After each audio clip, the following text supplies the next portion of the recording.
Bersama rekan Henry Irawan di Tol Cipularang, kemudian ada Renata Panggalo dan juru kamera Febri James di PRJ Kemayoran, Jakarta. Kita ke Cipularang dulu. Henry, apakah sampai sore ini kepadatan masih terjadi di sana?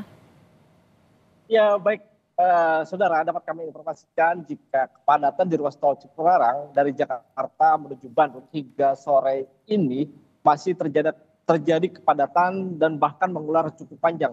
Kepadatan sendiri kian memanjang hingga sore ini jika pada siang tadi kepadatan hanya sekitar 9 kilometer, saat ini kepadatan sudah mencapai belasan kilometer atau tepatnya sekitar 11 kilometer.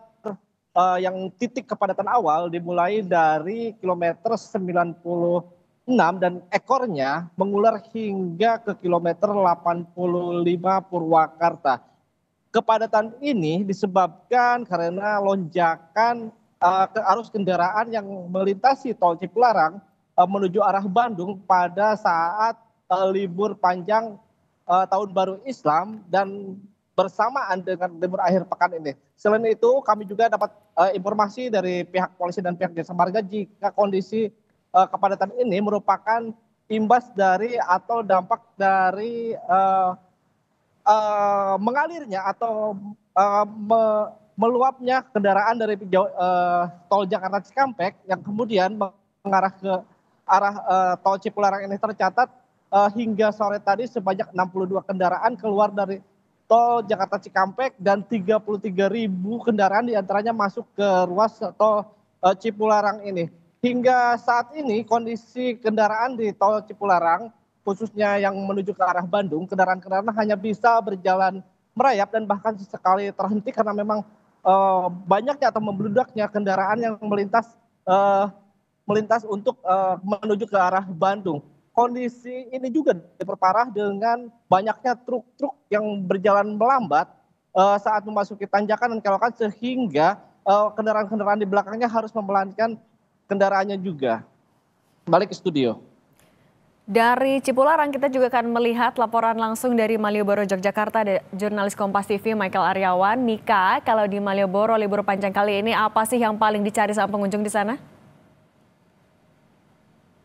Ya, selamat petang saudara. Kalau kita bicara tentang Malioboro, memang identik dengan kemacetan, namun hal itu tentunya menjadi resiko bagi para wisatawan yang berkunjung ke tempat ini.